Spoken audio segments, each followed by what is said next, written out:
All right, so I started the recording already, and you can begin whenever you wish to, Mr. Chair. Okay, perfect. Yeah, we'll call to order the Truckee River Flood Management Authority for today, Friday, August 14th at 9:03 p.m. If we can do roll call, please. Miguel Martinez, Here. Clara Andriola, Ed Lawson, Here. Donald Abbott, Here. Naomi Dewar. Here. Sorry, my mic Sounds like we have quorum. I heard. Starting our morning. You have a quorum. Okay, thank you for establishing the quorum. With that, we'll move on to the pledge, and I'll ask Mayor Lawson if he can lead us in the pledge today.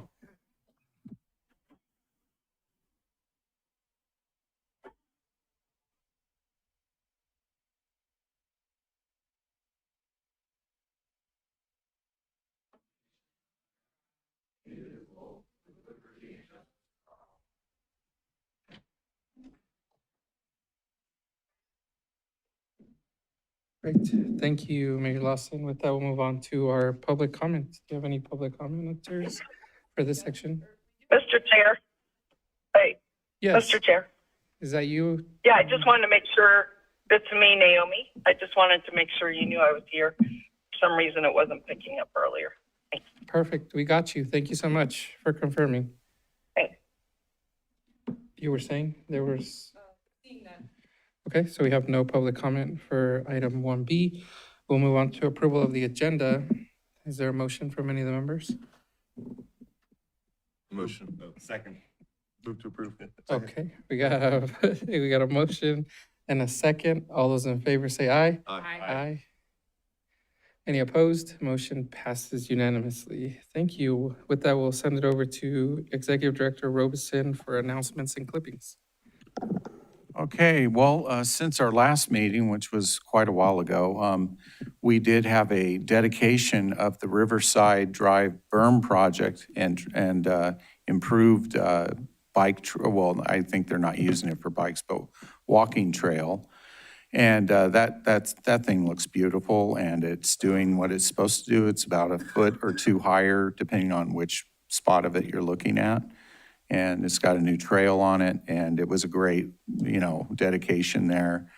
And like I said, the project looks really good, and we're looking forward to getting on with the flood wall, and that will kind of seal that off up to about 14,000 CFS and protect that area, from those kind of moderate high floods. Not the really, really high floods, but at least it protects the area from those more frequent floods that happen. Another thing that we are just, I'll be reporting on this later, but I want to put it in the announcements. We are days away from the Wadsworth Bridge being done. The bridge is set. All they have to do right now are handrails and some painting, and then electrifying it for the night lights on it, and a couple other little miscellaneous things. So in the next few weeks, it'll be completely cleaned up, done, everything, but it'll probably be in use by next Saturday. Other than that, I don't really have any other announcements except to say we do have all three of those projects we took on this year for design. All of them have had their startup meetings. We've had monthly meetings with some of them. All of them are in kind of the information gathering phase. We will probably have some information for you later, maybe in the November or December meeting, where we start getting products out for those as they move along. And that would be the Tumwa project, the airport project, and the North Bank levee project. So all three of those are moving along. The others we're going to talk about, well, the Vista Narrows project we're going to talk about later, as well as Wadsworth. Okay, thank you. Any questions or comments from any of the members? Okay, perfect. Thank you for the updates, Director Robeson. We'll move on to our consent items. Are there any items that any members would like to pull off?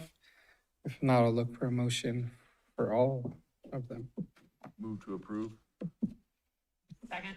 Great. We have a motion and a second for approval. All those in favor say aye. Mr. Chair, could we call for public comment? Oh, I know it's a yes, thank you so formality, but much. For the record. Are there any public commenters on the consent items? Seeing none. Great, we have a motion and a second. All those in favor say aye. Aye. Any opposed? Motion passes unanimously. But then we'll move on to our agenda item 3, presentation and update on the status of the design agreements for Vistaneros. Director Robeson. Thank you. Could we bring up yeah, thanks. Next slide, please. So as you know, Vistaneros is a very key project.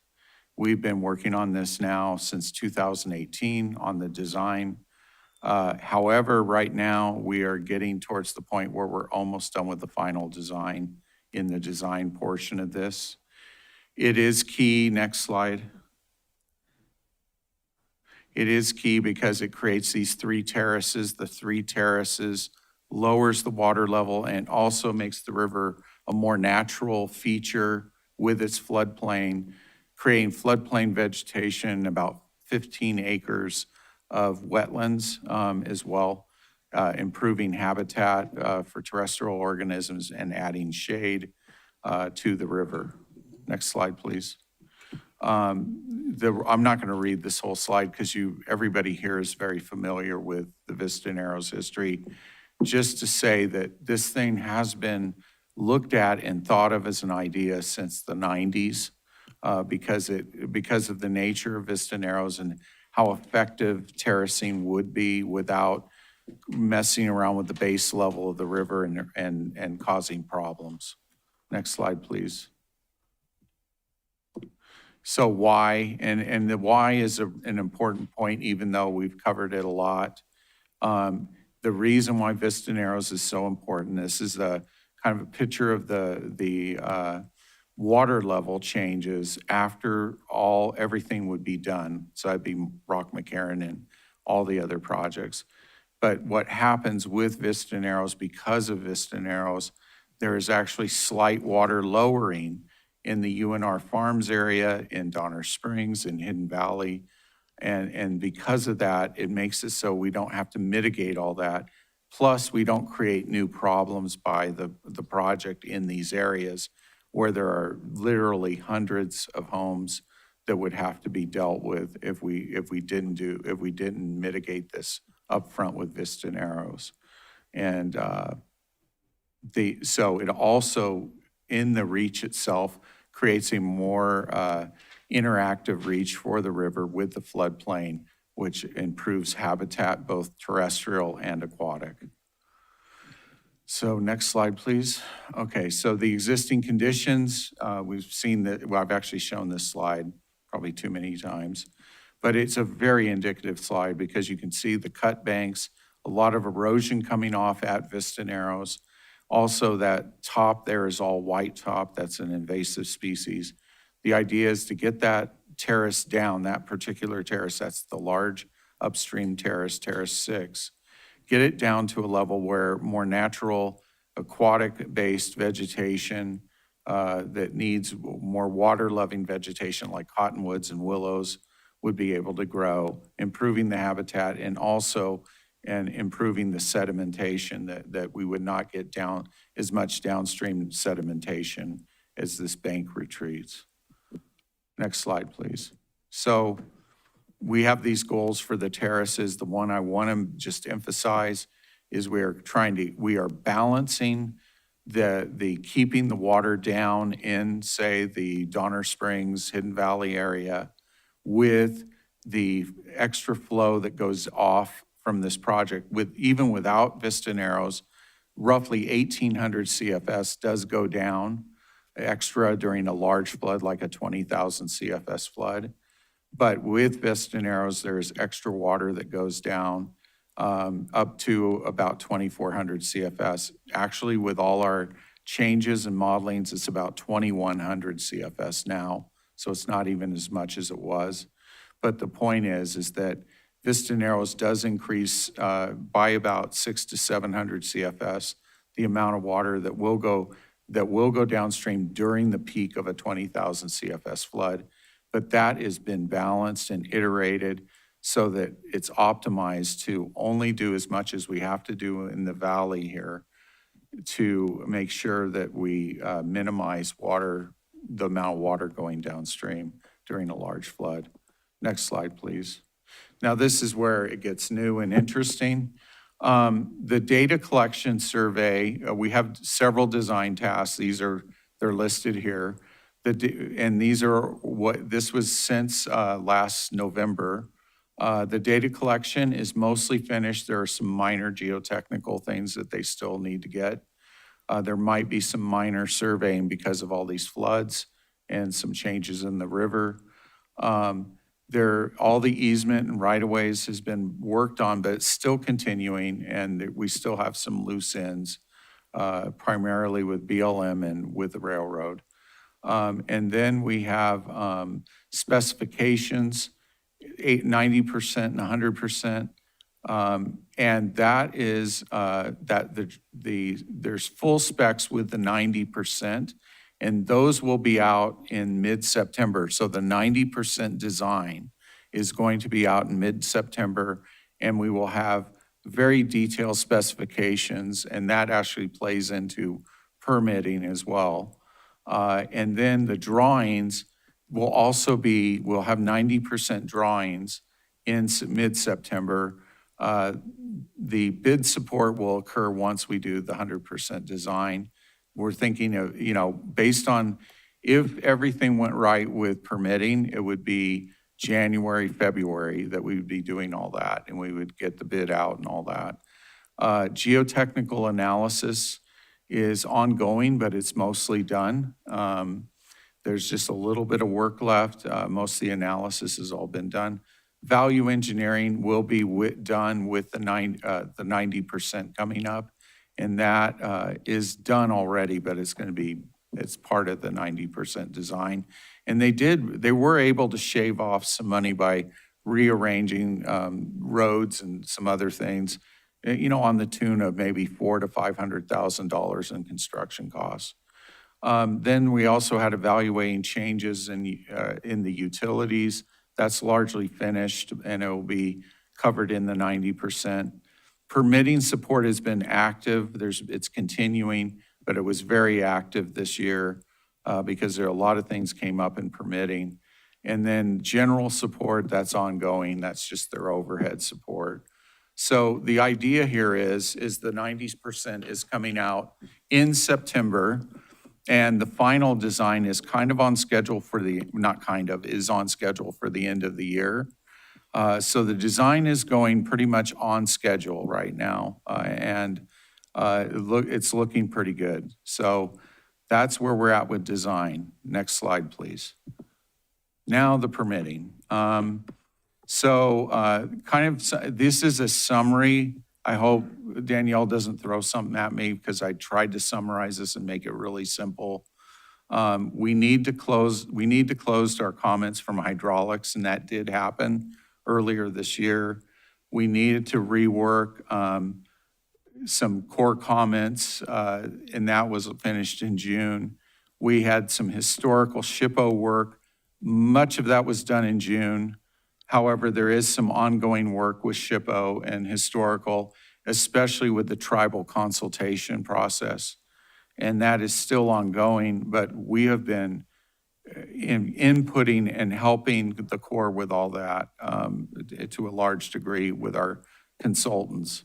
Then the only comments we had after June, at the time of June 11th, really were, hey, how about the specifications?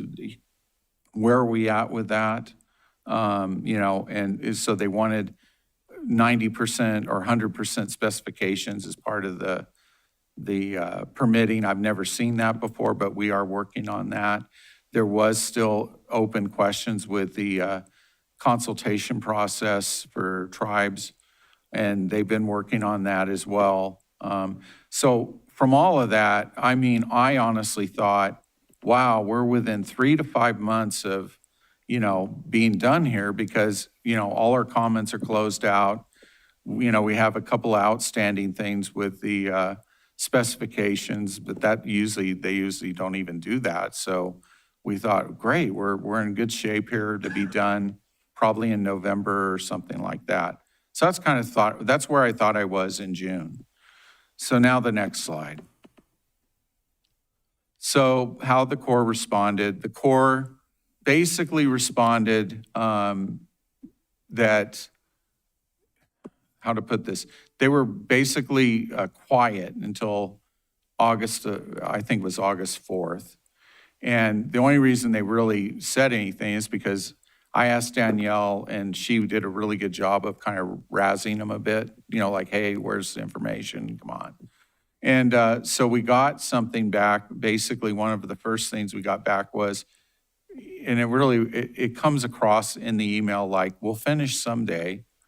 And I didn't find that very satisfying. So we tried to get more information. And finally, on August 6th, because we were going back and forth, I sent a fairly stern email to the Corps, copied some people on that email, and said basically, come on, you need to give us a time, because we've got all this stuff going on. We've got the design almost done. We've got all the money laid out. We've got everything ready to go at the beginning of the year. Where are you at? Kind of thing. And so on, I believe it was just Wednesday night. So really, this is why this is kind of made up in just a bunch of words, because we just got this stuff. And I'm still even working through it with them yesterday. We got a 32 additional weeks. And here's the thing, it didn't seem like it was very committal as 32 weeks. They said up until May, that was about 40 weeks. But the point is that another 32 weeks, up to 40 weeks, they were reopening stuff that was already closed, like the hydraulics. And so I was kind of unnerved by that and frustrated with that. So I began to really put the pressure on. I've asked for a meeting with the supervisors of permitting. So two of the permitting sections supervisors, we have a meeting scheduled for August 24th. Anybody off this board is welcome to be at that meeting. I would appreciate it, actually. But the point is that, I am trying to get them to really commit and do it, because the problem I'm having, and I say it in the next slide, is okay, so you're saying May, so that will stall us out roughly 5 or 6 months, but they haven't made a date yet, right? That's my problem, is we keep doing this and then they keep pushing it out. So, I need a commitment that they will actually finish. And so, next slide, please. These are some ideas that I have. This is an informational report. I'm open to any kind of input here. But what we're doing from here on in is we are continuing to work to deauthorize the reach in general, because that would make the 408 a moot point, because then they wouldn't be doing 408s on this reach. They still would have 404, which I believe in 404. I think it's good that we have 404. And we still have the state owning the bed and banks, so it still has to be inspected. And we still have to, maintain as a state. And frankly, TRFMA is going to have to step up and maintain all the infrastructure we're going to build.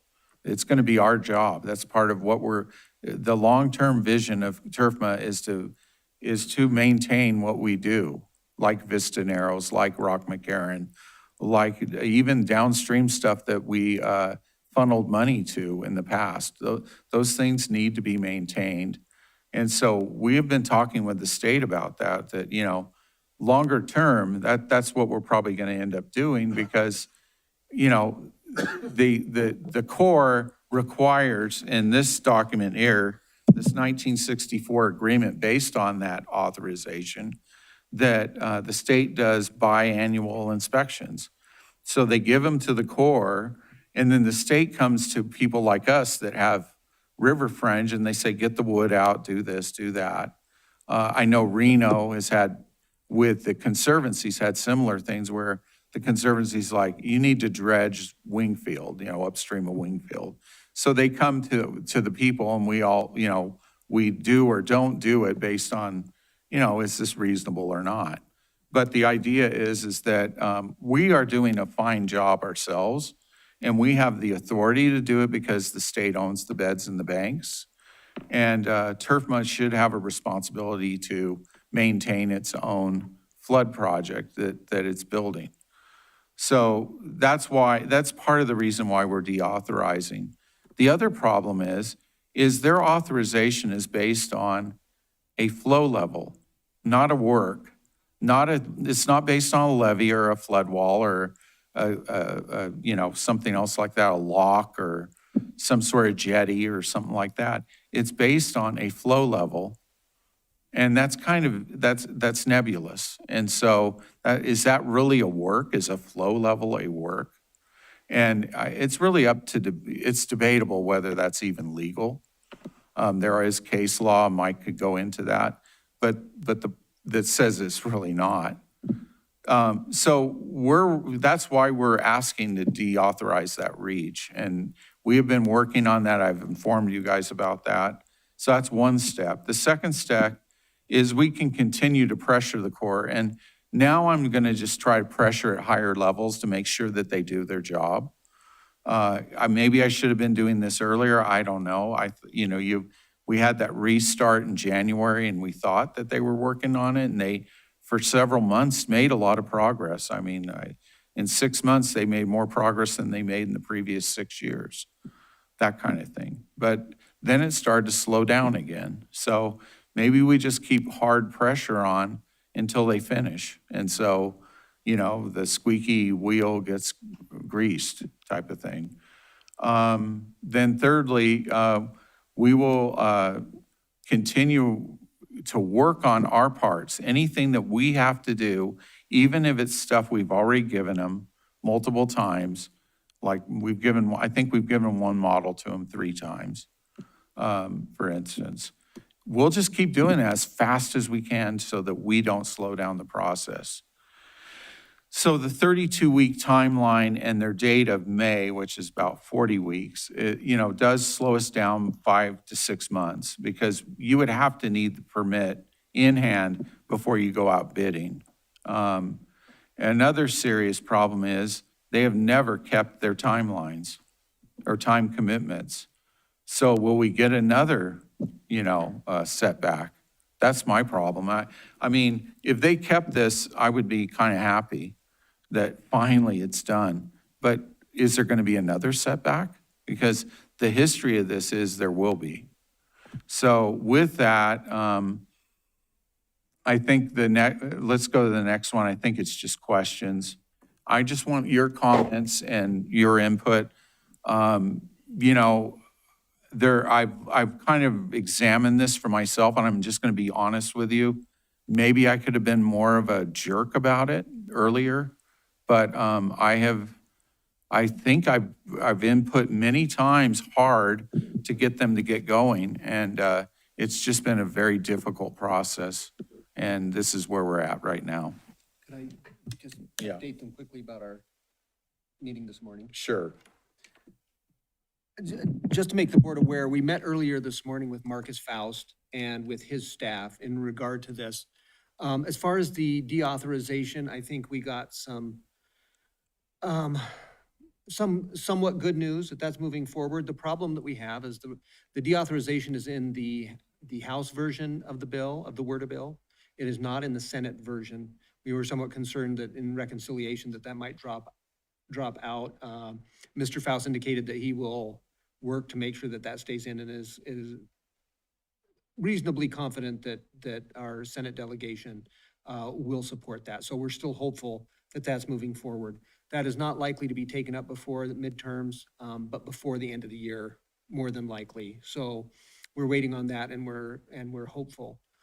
He also encouraged us. I'm going to be writing some letters for our congressional delegation to send to the Corps of Engineers. We've gotten great support from our congressional delegation, and they will be more than willing to sign on those. So we're going to be using them to try to put a little pressure on the Corps of Engineers to try to deal with some of these issues as expeditiously as possible. Yeah, I would like to add some things.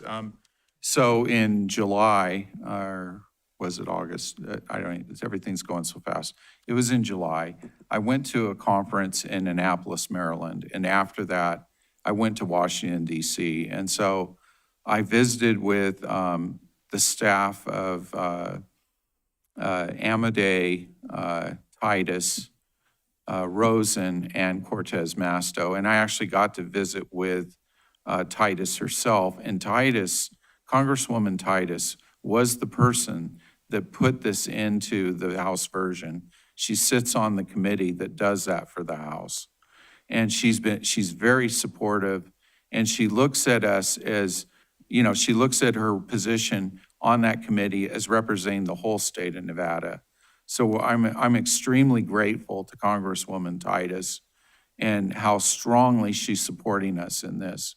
I was blown away, honestly, because she's not even in our district. And of course, Amadei is not on that committee either. So we really needed her. So that was awesome. We had great meeting with Senator Rosen's staff as well. And we also met with Amadei and Masto's staff. All of them, to a person, all want to keep that in there. One problem is the Corps is fighting to keep that authorization because they want to keep control, a 408-like control of that reach, and they want to keep this thing in force from 1964. And so the argument is that they think that there's stuff in here that's real helpful. I'm not seeing it. I think everything that they talk about, we're doing better. We're more relevant on the river. And when I say we, I'm talking about all governments, not just TRFMA. And that's a real problem in that their 408 process is slowing our project down and then puts burdens on people that are trying to do things in the river for a facility that's not even a facility. There's no facility in the river. It's 6,000 CFS flow level, you know, to maintain a flow level. And by the way, our project does not impact the river whatsoever at 6,000 CFS. So that's not even a point. It's when they get into the public stuff and everything else that they start finding things. And a final point, I know of no local opposition to Vista Narrows or the major project. There's no known major opposition. There might be a person here and there, but there's no like entity saying, I don't like this project. And that includes all downstream stakeholders. And I've been very clear about that to the Corps and to our congressional delegation, because that's a big deal. If we have opposition, that's one thing. But if we've mitigated and minimized and everybody's okay with it, what are the Sacramento people got to do with this? That's just all I wanted to add that. These are things that we're telling our delegation. Thank you. Yeah, Councilmember Dewar. Well, George, thank you for that update. That was helpful. That was the first thing I thought of was why not engage our federal delegation? We're having trouble with a federal agency. We've been working with these people for 25 years, or however, 20 years on this board. So I'm surprised we haven't, but I'm glad you're thinking about it, and I would highly encourage it, these letters. But also perhaps a phone call, a letter they can ignore, email they can ignore. It's harder to ignore when an elected, federal elected's calling you. And the second question, it was a question. I was at the beginning when you were talking confused when I knew we had our project deauthorized, but I didn't understand that this was like an overlapping authorization. I thought when we got our project authorized, that other authorization, I guess, went away. And you're saying it didn't, the 1964. There's nothing in there that talks about, your next couple items, I thought, were going to talk about who's responsible for clearing the river of debris from these flows. And I thought that that goes through, because of this authorization, through the state and then to others. We have a So- whole nother item on that. I know, but you're asking us about this, and I'm just saying, do we need to keep authorization because of future maintenance needs?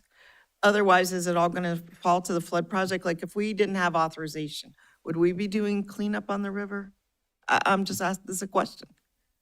Yeah, Downstream. I have an answer to that. So when the state does an inspection, okay, when the state goes from, they start at Second Street Bridge, they all the way down to the mouth of the river at Pyramid Lake. Right.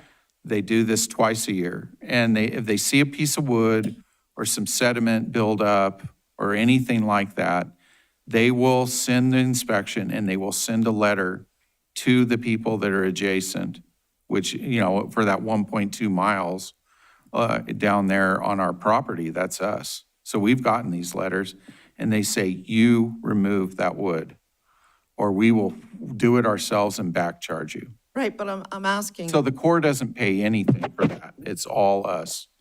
It's all the river people. All right, so you're saying it's not necessary to have this authorization in order to assign responsibility for cleaning the river for the 50 miles downstream from Reno? No, because the state owns the river bed and banks. And so any encroachment on the bed and banks, the state has a right to tell people to do something about it. And if they don't, they have a right to go in there and do something about it and then back charge them. Okay. But anyway, I'm supportive with, activating our federal delegation 100%. Okay, yeah, and I want to just say, this is not the first time we've engaged with the feds. Our delegation, we have. Right, no, that is a constant thing that we're always doing, but is heightened right now because of the behavior of the regulatory team in Sacramento.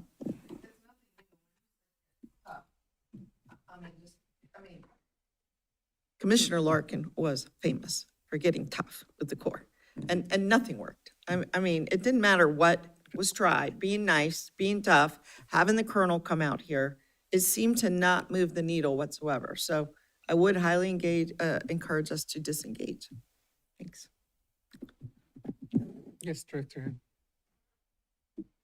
Thank you for the update. And yes, it would be great if we could have staff members from the congressional office and the Senate offices reach out. I think that, really being engaged, following up with staff, asking them where this is at, and giving us a progress report would be helpful of like, hey, this is what we heard back and, updating us. And like you said, we hired Marcus Faust and Years ago. yeah, we want to see that this happens. And I know that the federal government isn't moving, but I'm like, at what point do we just Go do it. do it? I thought of this too. I know that sounds so naughty and I'm in a public meeting. I don't care. I'm so frustrated. We could have seen horrible flash floods just this week alone, and then this board would be blamed. I just feel like if you feel like the engineering's good, what will they do? I'm curious. I feel like another year and another potential flood and huge damage. I just with the and the weather being so unpredictable in our region and really dealing with some major expensive disasters that are literally happening right now in our region. So that's my question to our attorney. I mean, they can come out and inspect the work. The short answer is we will get sued. Okay. Now, that might not be the end of the world, actually, and one of the, a strategy that we have discussed, that we have decided for the time being not to pursue as ourselves to bring a lawsuit, or at least to raise some legal issues. I do think there's some really excellent legal authority that they don't have jurisdiction now. The problem with that is doing that it's gonna freeze everything in place, right? We're gonna wind up with an injunction and a half-built project. Or we're going to say, please look at this legal authority, we don't think you have jurisdiction, and that's going to kick it to their legal counsel for 6 months, right? Do they care? Because they're saying, we're gonna come back to you in 6 months, Do they care what we do? They seem to not. They have been so consistent in trying to preserve their jurisdiction over this that I think they would take some action. I mean, I can't, tell you the actual risk of that, if it's 60% chance or 70% chance, but I would be very surprised if we started the project and they just shrugged and walked away. I just don't think How will they'd they do find that. out? I'm just curious. Because we're gonna move the river. They're gonna notice, someone's gonna notice. Watching right now. Yeah, I I mean, don't think they are. I don't think they care about us They- and about our community. well, I will About agree with that our 100%. Requirement to protect our community. But I think the risk is just very high, and the risk that it's actually going to delay things further is really high. I think that our best approach right now is deauthorization, and that we push that, and I think that from some of the things that they've done just in the last few days, they are seem to be feeling some pressure to move this more quickly than they have in the past. I don't know that that means that we trust them, but we're somewhat hopeful. But just moving forward, even if we just ignored it and started moving forward, it would be early next year before we're putting out the bid. Yeah, but we won't even approve it next year. Yeah. That's what I'm There's our concerned about. frustration. Yeah. You're absolutely right. I mean, that's the challenge. This is our frustration. You can hear the frustration in George's voice. And, this is very disconcerting. But, sitting down between us, looking at Marcus, looking at our options, sometimes pushing too hard slows things down. And what I really don't want to see is being 20% into that Vista Narrows work and having a federal injunction against us while the court sorts out whether they have jurisdiction or not. Because that will take some time. Unfortunately. It would be very inefficient money-wise as well if they do that. But I guess my thing is that, or my point, or my overall approach is we need to try to get this deauthorized. I think Mike has come up with some really good arguments legally and some case law. And I don't think this should be authorized. It's not a work, it's not a facility. It's a 6,000 CFS flow level. And so it doesn't fit, and there's case law that shows they don't have jurisdiction when it isn't a physical facility. And for that reason, we're trying to get ahead of this and do it politically, so because it's faster, believe it or not. But, and in the meantime, the pressure that they're now feeling because they know that a lot of people want this deauthorized, they now are responding to us, at least short-term, to try to show that they're responsive. Will that last? History, I don't know. It's a tough one, but we are getting some progress right now. This really quick question too, on no local pushback, UNR, have we resolved that issue with UNR? Yeah, the UNR issue, we did have a meeting, and I thought I shared this, so that we did have a meeting. This was mostly on what is going on with the Pioneer Ditch. And, Yeah, we probably shouldn't go into too much detail. okay, yeah. But we have, It seems resolved. we see, it is resolved, and we are working with UNR on the North Bank project and also Rock McCarran especially, those two projects. And then jurisdiction, I'm sorry, one more question, if that's okay, Mr. Chair. For jurisdiction, you were saying that one of the slides was saying we need to make sure that we're coordinating with different property owners or where other people on the project are okay with what we're doing. Who is that? Is that That's on the Vista Narrows project. That is the railroad the railroad? mostly, and BLM. Do you think the railroad is the problem? No, Okay. not yet, but it could become the problem.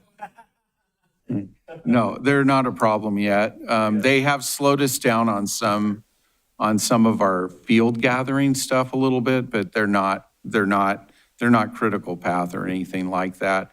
Also, BLM owns a piece of land. We've been trying to acquire that land, but those congressional things have failed multiple times. We've actually been trying to acquire that piece of land for 8 years through congressional action. It's a piece of land right at Vista Narrows. It's about half of Terrace 6 is owned by BLM. So, and Danielle's done some great work with BLM to try to get them to be part of the process that's going on with the Corps instead of doing their own process. But BLM has not been very responsive, and they're basically saying we're shorthanded. We don't have much going on. So that's about, you know, the BLM it can become a problem just like the railroad. I don't think they're a problem yet, but that's a issue we're working out as we go along. When was the last time you spoke with BLM? I'll have her do this because she has been, our consultant has been, and Danielle have been speaking with BLM. Yes, Danielle Henderson, Natural Resource Manager for the record. We have been in touch with BLM. We have actually, so what we need from BLM are several permits. We need a permit to construct part of Terrace 6, I believe, on their land as a facility. And we also need like a right of entry permit to be able to do some field work. So we've actually submitted both of those permits. We have been assigned permit numbers, file numbers, but unfortunately we haven't been assigned a staff person to start reviewing those permit applications. Actually, right after this meeting, myself and our environmental lead consultant are going to Carson City to try to talk to BLM again and bring them some materials, try to sort of shake the tree over there and see what's going on. They are short-staffed. The real issue with this, it's not that BLM is going to have problems with our project. The issue is that when we first started talking with them and as we've talked to them over the years, the general strategy has been that BLM will rely on the Corps of Engineers NEPA documentation for their permit. So it's linked. And this is good because BLM is short-staffed. And so, they would take a long time to try to review all of our stuff and put all of our stuff together themselves. So they're kind of piggybacking on the Corps' documentation. But as George has explained, we're facing delays with the Corps. And so, those delays are going to impact the BLM process eventually. So I'll have more news for you, after today, hopefully. One of the other agencies that we've been coordinating with as far as the Vista Narrows project is NDOT, and based on the I-80 widening project. So again, our projects are not in conflict with each other, but we're sort of coordinating on NEPA issues and construction timeframes. So that coordination is ongoing. Yeah, every landowner that has any stakeholder in that area, we've been in contact with and working with. There's others as well, but the big one to us is probably the railroad and the BLM, just because of their BLM being short-staffed, and the railroad has a history of being difficult to work with on easements. Although we did just receive some Yes, we did. documentation That's from the right. railroad. Yeah, that's So awesome. actually, that's a positive thing. That'll Yeah. allow us to finalize our geotechnical investigations. And that just happened a week ago. Right. So even the railroad is looking at our stuff. Yeah, but that took months for them to do that. So we're trying to get ahead of things and do it very early so that they have lots of time. But this is what we have to deal with Vista Narrows. There's just a lot of delays. And the big one, though, is the Corps. I mean, the Corps permitting is the big problem. And like Danielle said, it even affects BLM because they're piggybacking on all the NEPA documents.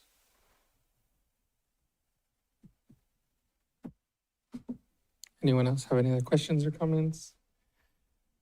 Yeah, just thank you for the work. I know how concerning it is, or frustrating it is, and you can hear it in all the commentary that's happened. So thank you for all your work and continuing to push in that space. The meeting that you said was happening on August 24th. Yes, Just curious if you could send us those details if any I of us will. are available, please. I will. Awesome. Thank you. It doesn't look like that's an action item, so we'll close it out and move on to our next item, which is a presentation on the June 19th, 2026 debris flow obstruction of the Truckee River near Vista Narrows. Director Robeson. Thank you. This is a picture of it.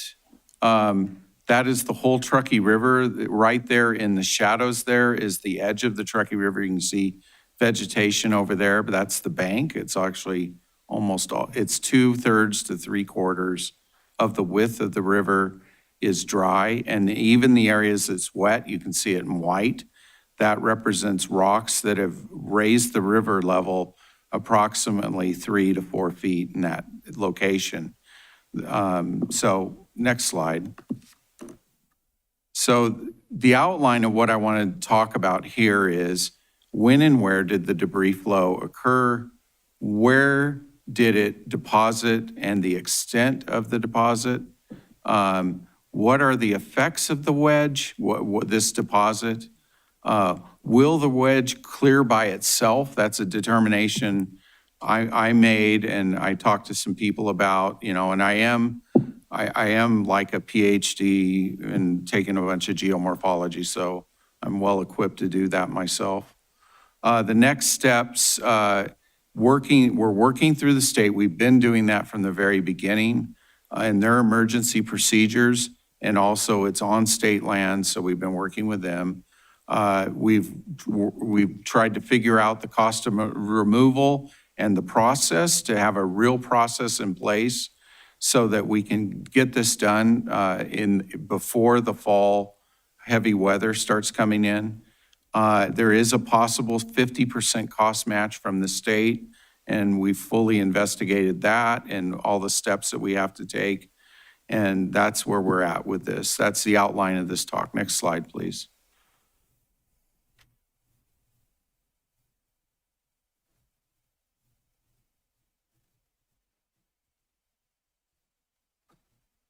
Okay, so the timing of this, it occurred on that big storm, June 19th.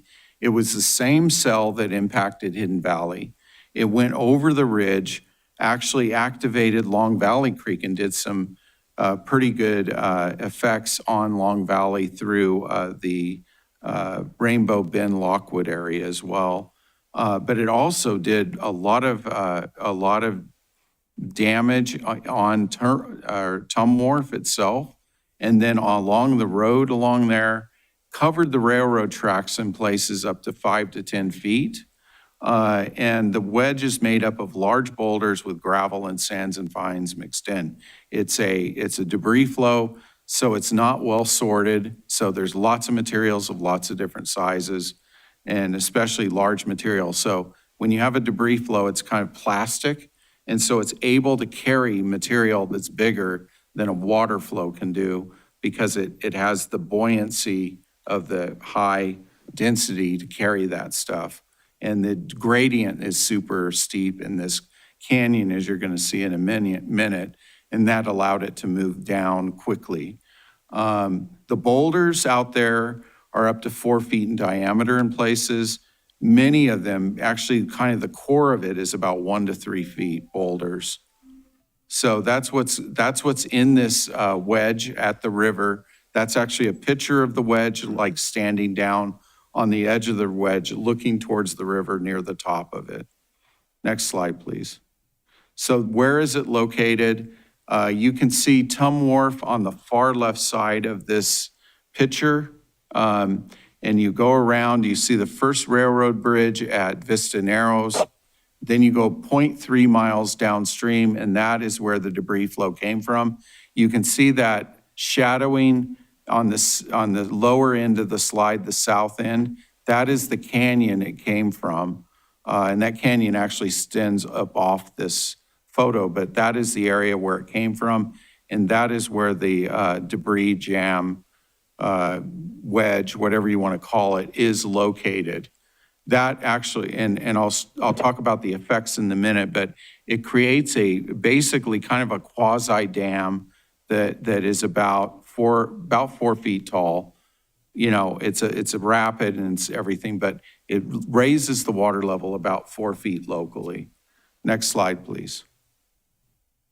So first, I wanted to just show this to you because we had them. I actually had Matt Whelan go out and take some drone footage. We got Matt a drone because it helps him make sure that our weather sites are doing well without having to drive up there sometimes and see what's going on.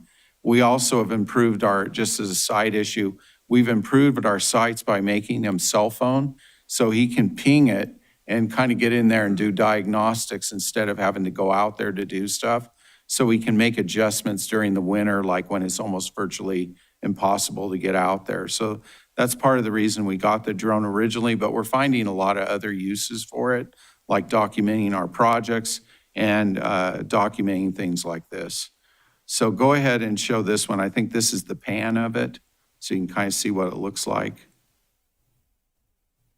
This is just going around it so you can kind of see where it is, what it's doing, you know, as you move around. These railroad tracks in the background? Yeah. In that area, there's 5 to 10 feet of material on the railroad tracks. So I was told about this on June 19th by the federal water master. He called me up and talked to me about it. And I happened to be in Oregon at that time. I got back, and on Monday morning, I was out there, and the railroad was already clearing these tracks. But you can see, just before we go to the next one, you can see some areas where it looks like there's piles of stuff. That's sediment that they got off the railroad tracks and just put over there. They did not put any sediment in the river here. Okay, just to be clear on that. Looks like I'm back in about 6 hours. Well, yeah, it was a couple of backhoes and 2 jump trucks and probably about an hour. And then there's some other sediment that's put off to the side as well. So this is just looking, I guess this is down at it. I wanted to go up, but you can just see how it's backed up the water. And you can got to get a perspective of, look at it, it's kind of like a stairway down there, a water stairway down.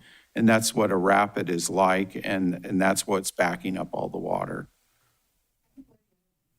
That's okay. This just really, you can really see how much is backing it up. Like, it's like the elevation of it.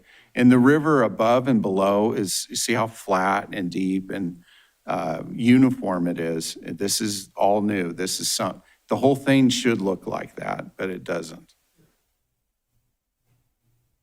Okay, why don't we go to the next one? That one's kind of chompy. This is the one where we go up the landslide. They're very large files. They work well on my computer, but my computer's a little better. Yeah. So you can see up there, that canyon, that's where it's coming from. You can see the piles there, Mayor Lawson. You see the piles, and then there are piles off to the side as well. And you see there's one coming from the right, there's the main coming from the left. There's another one further left, it's a smaller slide that came in. So this kind of tells me this was like a force majeure. This was a highly intense rainfall event that we normally don't see. This is kind of one of the worst of the worst kind of things in this spot here. And you can see this is a transportation reach, so you don't see any real deposits in that reach. It's just blowing through. And you can see everything's kind of scarred off on the side there because of the transportation. And as you go up there, it's still all transport. And then it deposits on that plain right by the river in the terrace there, and then into the river. It was such a big debris flow. And in a minute, I'll talk about how big that debris flow really was and what it did. But anyways, that's, I don't know, that's probably enough. But it shows you it just goes on for a while. There's even a landslide upstream of that. But let's move on to back to the slides. So that's just to familiarize you with what the situation is out there. Next slide, please. This is just a quick, these are check measurements, and you can see the check measurement that was done in June is actually higher than the previous one by several feet, even though there was more water in the river when that one was taken. That's obviously, something happened here. And USGS, I've talked with them too, and about what happened and what it's done to their gauges and their readings. Next slide, please. This is another a slide. This is actually during the event. So what happens is that it comes up. See how the dark blue comes up, but it doesn't go back down. It's just sitting way up there, right? The flow, which is the thin blue line, goes down and it's sitting there flat after that. That's the actual stream flow, but the stage is way up. And so I called the USGS and I said, what did you have to do with your gauge? I mean, I used to teach people how to do gauging back when I was a professor. So I could talk to him really in a lot of detail. And he said his shift to get the flows right was 3.3 feet. So that is the degree of backwatering at the Vista Narrows gauge, which is about 1.5 miles upstream of this. So it's 3.3 feet right now. And last I talked to him, probably a week or two ago, it's still, over 3 feet. It hasn't shifted at all. Next slide, please. So this is what happened, and this is that kind of staircasing through the rapid. You can see how it creates that, it just lifts everything up. In fact, in my previous life, I've designed what we call designed riffles or designed rapids in lieu of a dam because they can provide fish passage at the same time, and they're a little more natural looking and everything. This is what these look like, is that we use these to back up to maybe get water into a diversion channel or something like that.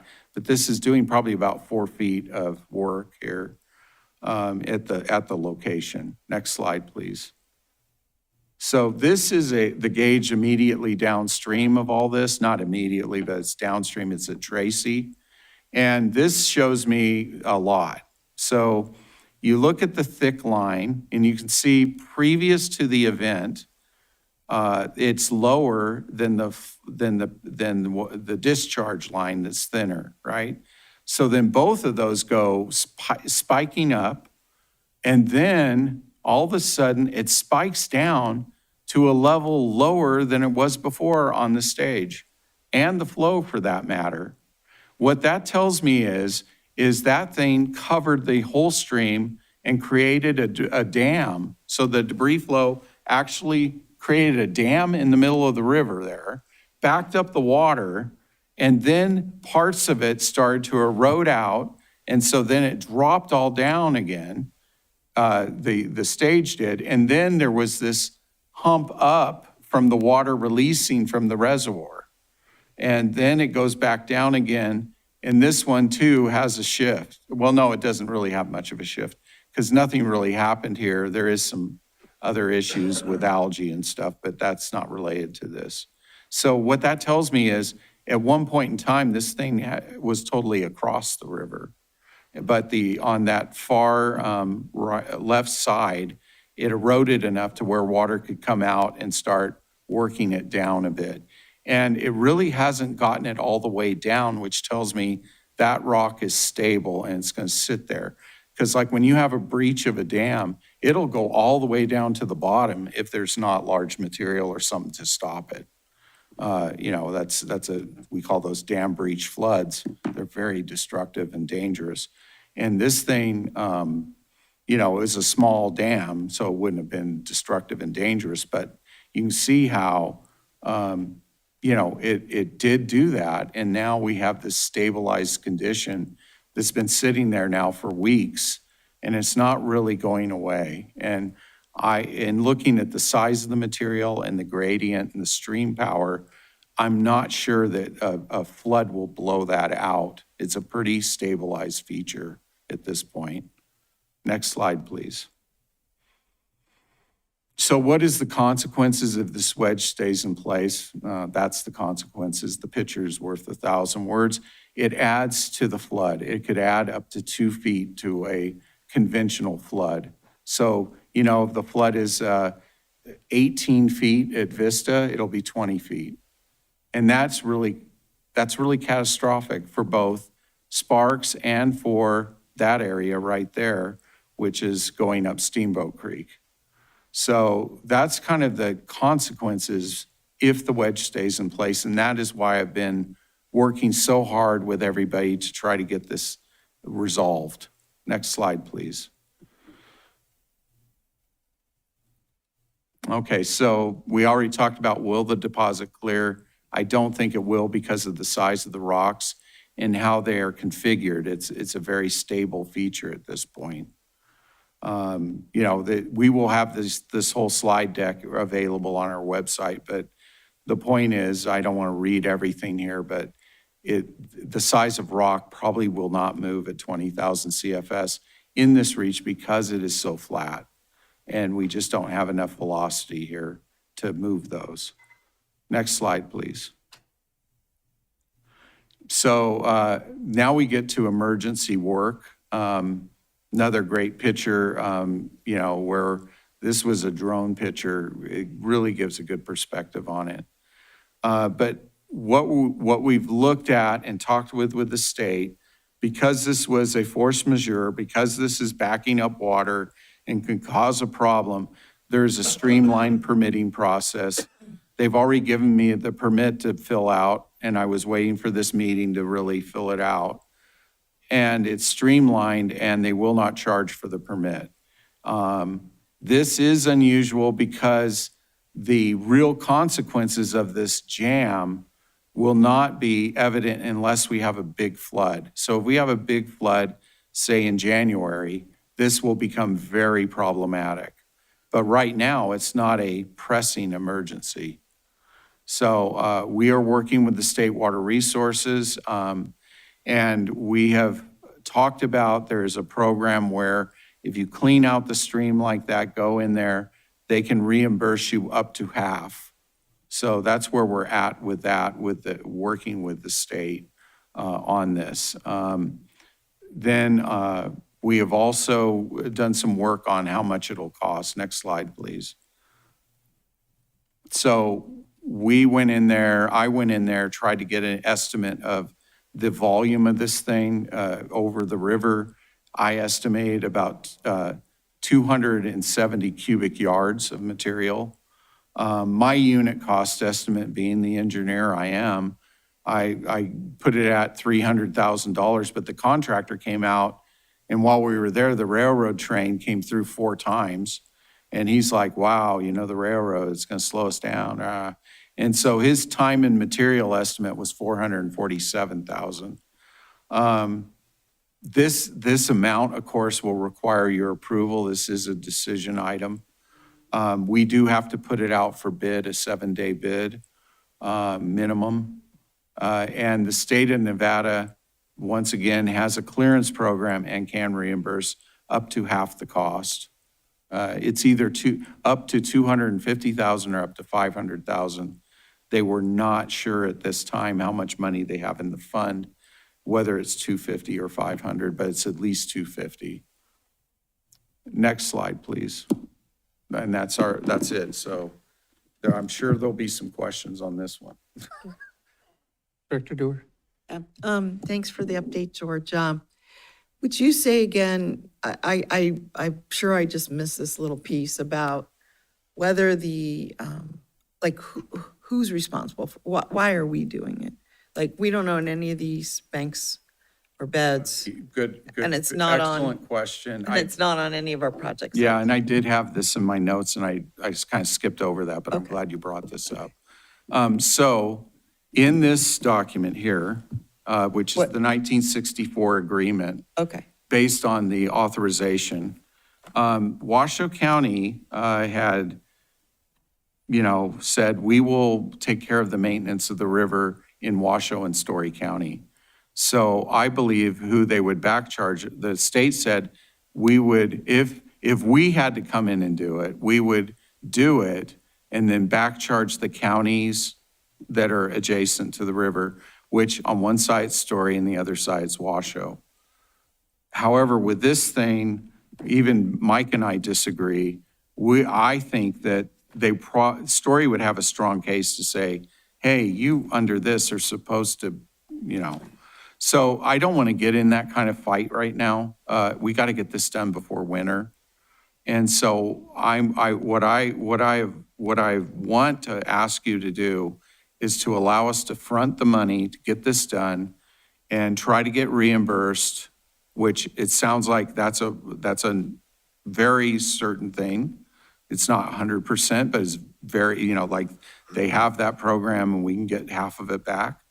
But we could also push to say, okay, Washoe and Story, you need to pay up.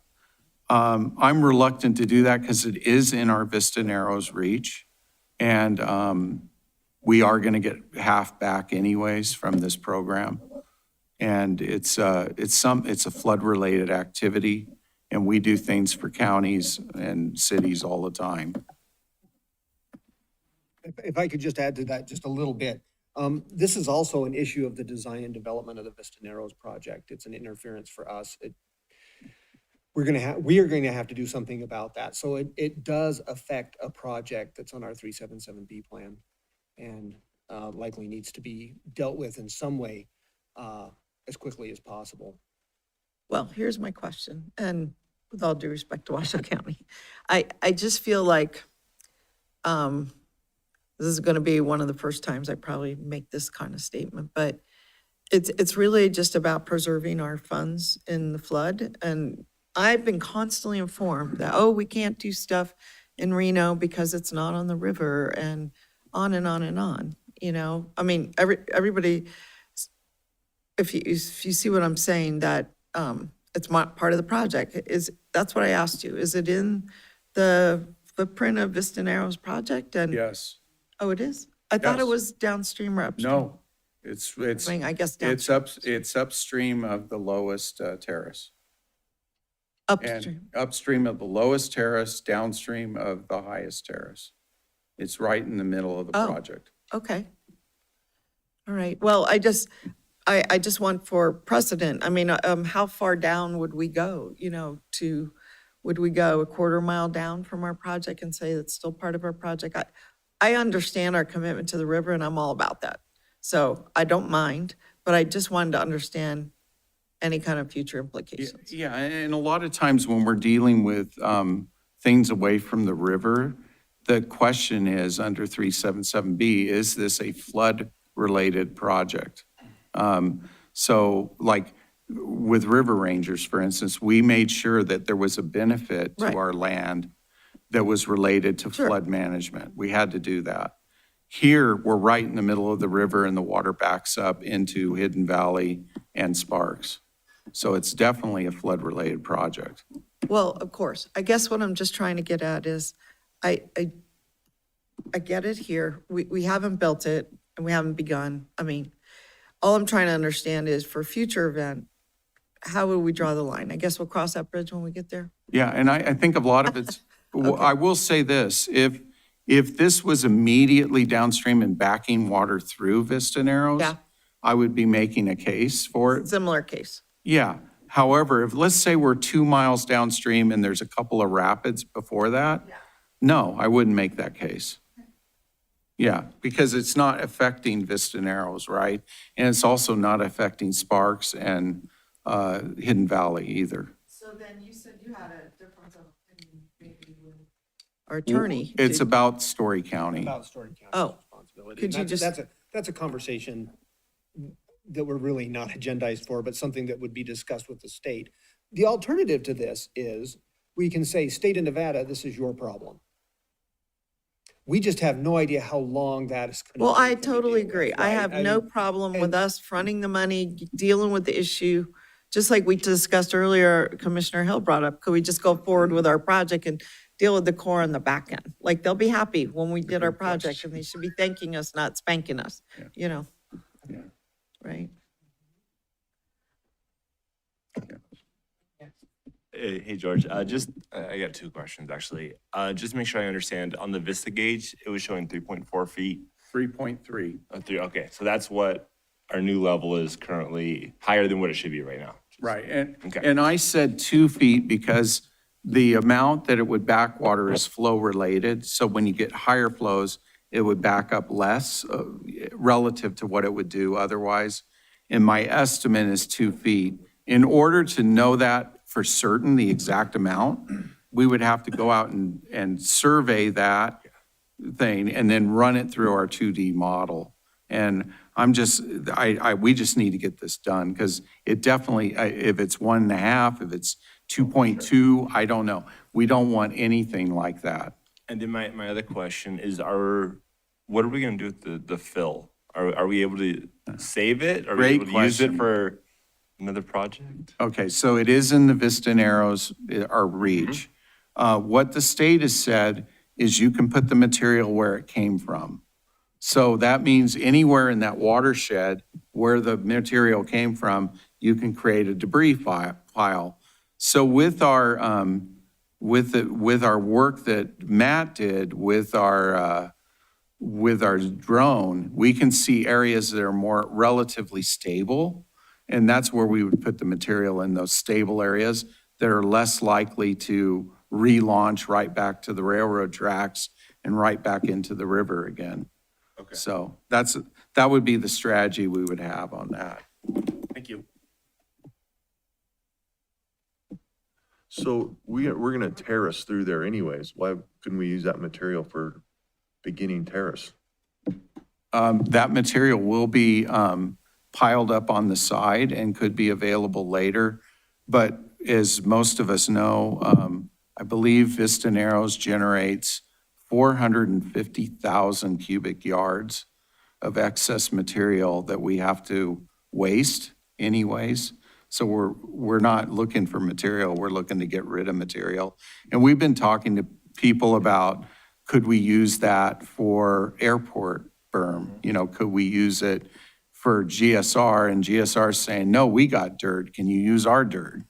You know, so, I mean, we're trying to find a place for it besides nearby, but we do have in our design, an actual waste area for all that dirt for Vista Narrows. And most of it's related to that upper terrace. Any other questions or comments?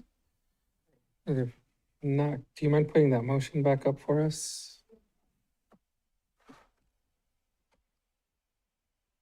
And then before we move on to a motion, just making sure, are there any public commenters? Thank you. With that, I'll look for a motion from I'll any of the make a members. Yeah, Yep, I'll make a motion to authorize the flood director to take the wedge removal out to bid with a minimum bid duration of 7 days. 2, to authorize the flood director to accept the low qualified bid up to $500,000. Directs flood staff to pursue state matching funds and authorize the director to accept the funds. Although, do we have to actually bring that to the board, the acceptance of the funds? I think we do, but anyway. We might, and I just was doing Yeah. that to be safe. And then to ask flood staff to make this a priority and get it done before October 2026. Second. a motion and a second. All those in favor say aye. Aye. Aye. Any opposed? Motion passes unanimously. Thank you all. With that, we'll move on to our next item. Item 6, I believe, right, Mr. Rolls? Yes, that's correct. Perfect. Presentation update on the status of the agreement between Truckee River Flood Management Authority and MKD Construction of the new Wadsworth pedestrian bridge. Director Robeson. Okay. Well, we'll end on a happy note here. Oh, no, I'm sorry, I apologize. This is number 5. I didn't have my glasses on. The next item is number 5, and that's the railroad bridge. Oh, yeah, that's the railroad My bridge issue. apologies. Understood, Sorry. no worries. Yeah, sorry about that. We'll move back and open item number 5. Presentation and discussion to fill material that was deposited in and on the banks of the Truckee River around the abutments of the first railroad bridge. Director Robeson. Yeah, and if you could, Marty, could you bring up page, what is it, page 52 of 62? And a picture is worth 1,000 words, I guess. So, while she's doing that, just to set this up, when I got the phone call from the federal water master, he also said, he said, hey, you got to get out there, you got to get out there. So I got out there Monday, and when I was out there, the railroad had already done quite a bit of work. At that time, they were dumping all the material up on the ground, which I saw no problem with, but I did see one area where they're getting kind of close to the river, and I was like, I hope they don't, but I thought, oh, they probably won't. And so 2 days later, I came back and there was sediment against the abutment of the upper bridge, quite a bit of sediment. There's the picture of it. I estimate it's probably 25 to 30 yards of material. Normally, you can see that whole abutment there in white. So that right there, that's all covered. And then there's material covering down to the river. This also was taken with our drone later on, by the way. I asked them to drone up by this bridge and just kind of pan around and get some pictures. But the point is that, they just dumped 20, 25 yards of material in the river. And, this gets back to this whole thing here. Where is the Corps in this? I told the state when I was there on the 24th, I called them from where I was. I was like, hey, look, and he goes, yeah, I saw that. They shouldn't have done that. They're encroaching on the state. We need to get something going. So I said, okay, great, wonderful, looking forward.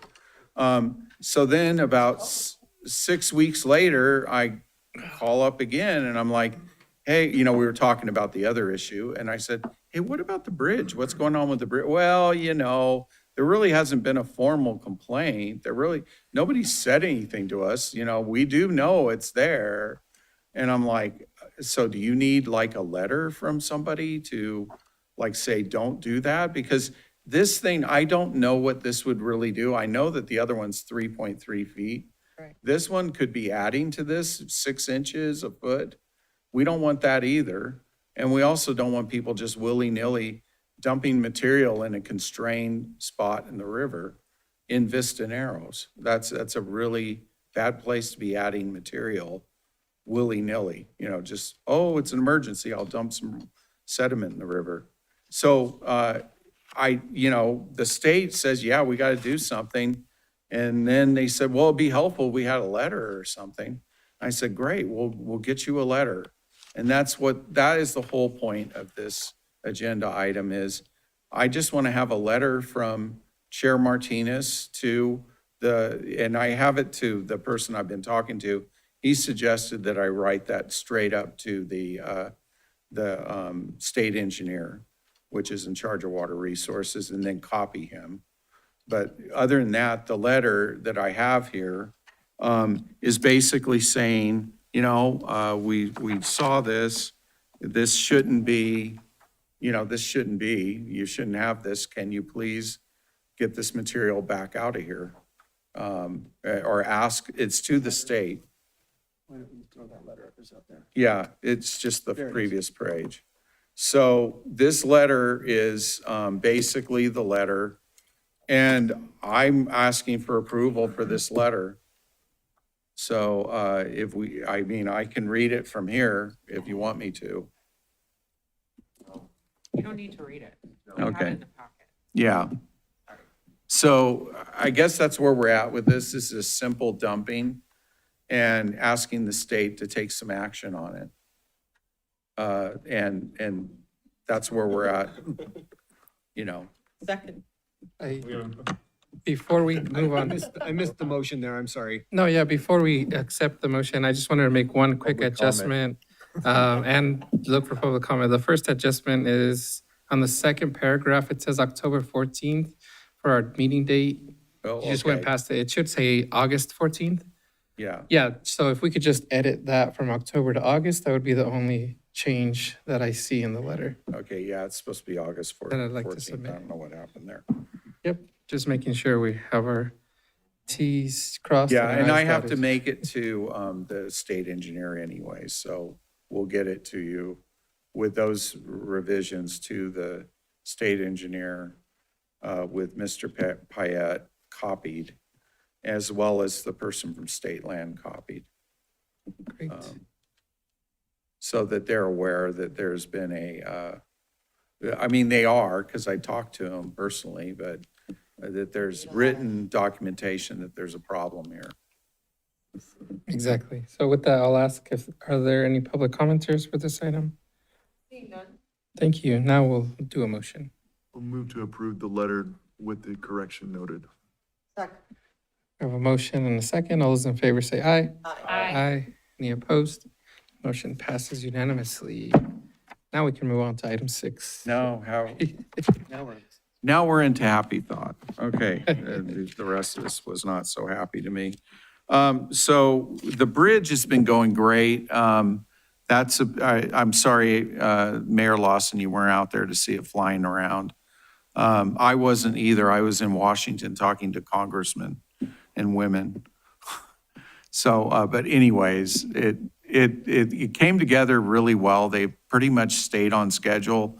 The reason it isn't done already is we need to get some handrails custom made for ADA requirements, and the design really didn't have it quite right. And that's actually happened on Riverside as well. So hopefully in the future, we get better design parameters so they get on top of it better. But that's two construction projects in a row where that is holding up the project. I mean, everybody's using the path there at Riverside, but they still, I think they still haven't got the rails done yet over there either.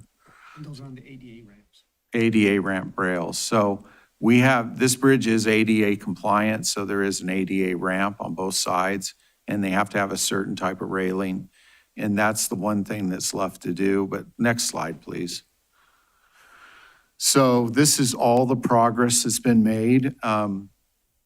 They jumped on it right at June 10th. They were getting ready to remove the old bridge. They removed it by June 12th. And they got right on it, starting doing all the abutment work and all the preparation work, getting that all ready so the bridge could lay down. Bridge was delivered on July 9th. And then they did some compaction testing and concrete testing because they had to do that before you put that bridge on to make sure it's safe. And over the weekend, on July 18th and 19th, is when that got placed. And it took a little bit, but they got it down and everything's bolted in. And there's been multiple inspections of everything. I went kind of a little, I did everything. I might have done a little extra on the inspections because we're handing this back over to the county, and I don't want the county going, hey, what is this shabby thing? So I think all the inspections came in very good. It's also good when you're doing inspections because it makes it puts the contractor on notice, right? So the bridge deck was completed on 7/23. Water line was installed that same day. The west ramp was finished on 7/30. The east ramp was poured just a few days ago, and that's all done. We could do it, but we don't have the railing yet. So that's what we're waiting on right now. We do have a detour. There is a bridge upstream, but it is not a very safe bridge. So we have a sign saying detour to this, but watch out for hazards. It's about as safe as the old bridge was. Yeah, I know. So anyways, so that by the 22nd, it should be fully open for use. And it'll all be cleaned up probably in that next week. So at some point, we can have a dedication for this thing. It's going to be painted red, similar to the McCarran Bridge or the Arlington Bridge. So right now, it's got that rust color to it of the actual steel and everything. Next slide, please. So this was just all the, all the inspections and the pictures and just the last things that we have to do there. These are small projects, but the railing is holding us up from opening it. So that's where we're at with it. And like I said, we're 8 days away from opening this bridge. Yeah. Next slide, please. And on budget and timeline, we held the time, we thought school was coming back in around the 20th. Originally, it ended up being a little earlier this year. But, we're pretty much on time. The contractor has kept his time and, he had to work a weekend and do some other things to get that crane out there, but they stayed on time. As far as budget, we did have that one change order for the concrete because the bridge was heavier. We talked about that one at a previous meeting. And there was some fencing work that we had to do on one of the landowners on the east side because there was some problems with the easement. We talked to the county about that and they said, just move there, do what needs to be done to keep that person happy, move that fence back a little bit and put it back up and all that. So there's going to be, it's not done yet, but there will be a change order on that. And that is really the extent of the change orders. They're definitely less than 3%, probably less than 2% of the total. Not very much on change order here. So I'm pretty happy with that we didn't have many change orders or high-level change orders. And we pretty much stayed on schedule. So schedule and budget look pretty good. So that's, next slide. So the next thing is questions, like I said, it's actually more done than in those particular pictures, but that's what it looks like. I mean, you can walk across it now and everything. It's just that east side, we want to get that railing up. So, yeah, so you can see the decking on it already and everything. So anyways, it's in really good shape at this point. That was taken about a week and a half ago, 2 weeks ago.